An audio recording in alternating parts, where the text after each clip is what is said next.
As I mentioned earlier, many countries like the United Arab Emirates have both NOCs and IOCs working together. Mexico only has its NOC, Pemex. Let's look at the types of contracts that are used in the industry. As I've said before, you need permission to drill on somebody's land and have access to that land. In order to get those permissions, you need to have an agreement or a contract. There are basically three types of agreements that are currently in use. They are 1. Concession contracts, 2. Production sharing agreements, and 3. Service contracts. Let's look at each of these types of contracts or agreements in a little more detail. A concession contract is one that has been used extensively throughout the world over the years. In this type of contract, the owners of the land give you the right to explore and produce the field, and in return you give them a percentage of the profits.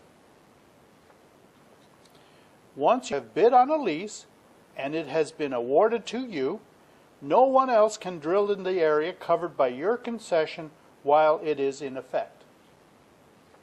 In a concession contract, the operator makes all the investment and engineering decisions.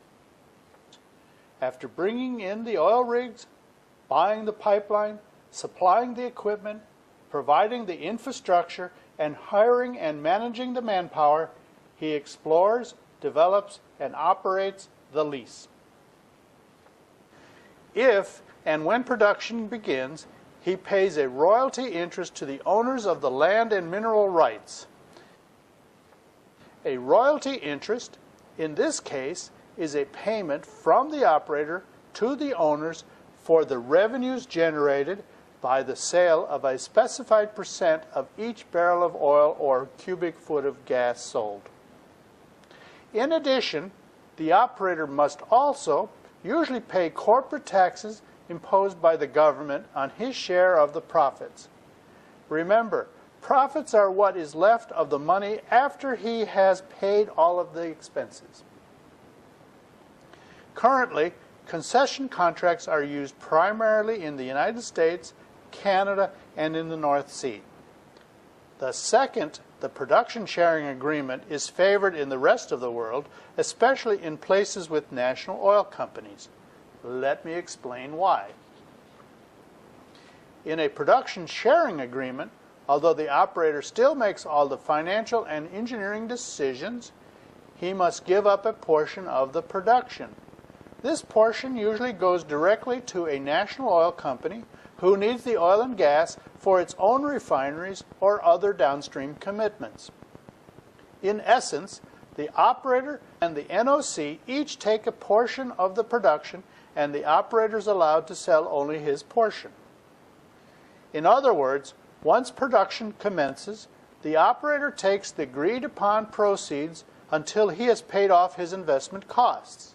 Once these are paid, the operator then splits his portion with the NOC. With what is left, the IOC and the government of the host country split the profits according to the terms of the agreement. As in a concession contract, the government can also tax the operator on his profits. The third one is called a service contract. The operator is hired to perform a service only and is called an operating contractor. He has few decision-making powers. Working under close supervision of an NOC of the host country, the contractor follows the orders of the NOC.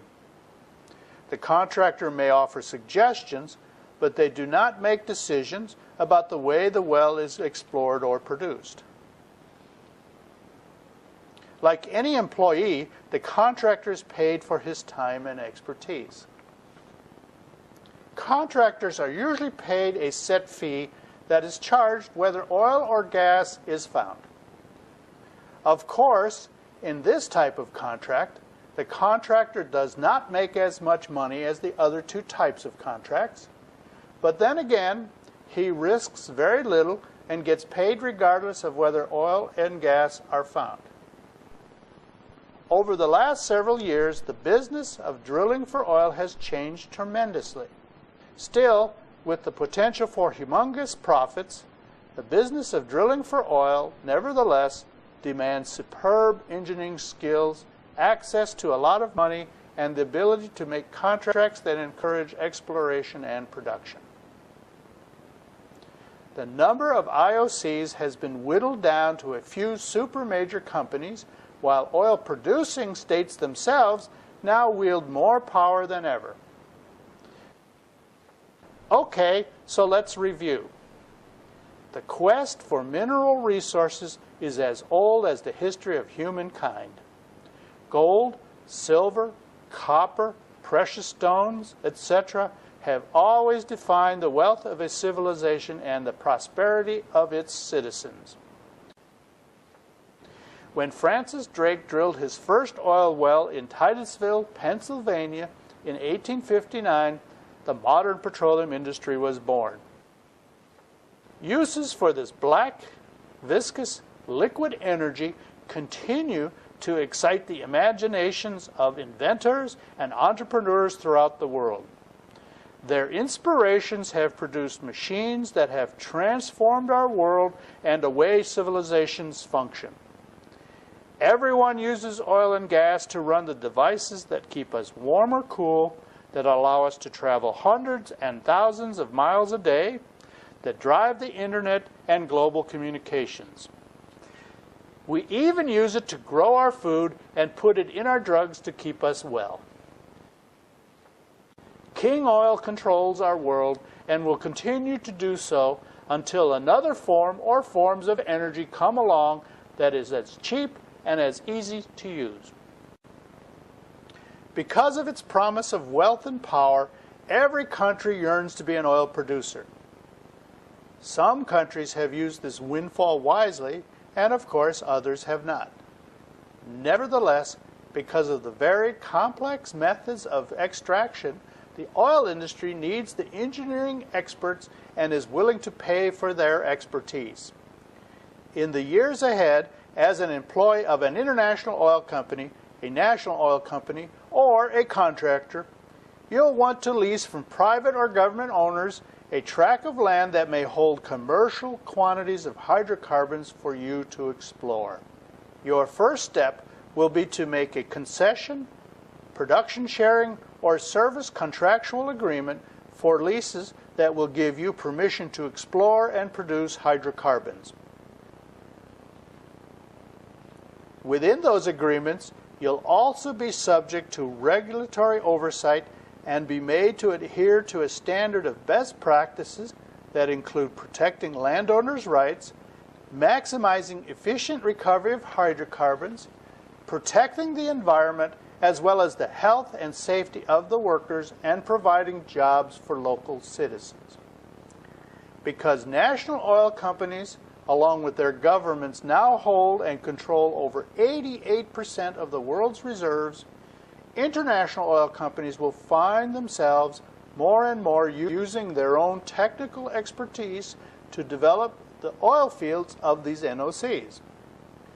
Working as minority partners in state ventures or simply as consultants hired to find and produce oil for a foreign government, the IOCs must better accommodate not only the financial and technical needs of the NOCs and their host countries, but also their political and social needs. Likewise, the NOCs must recognize the technical and financial advantages that the IOCs can bring to their oil and gas enterprises.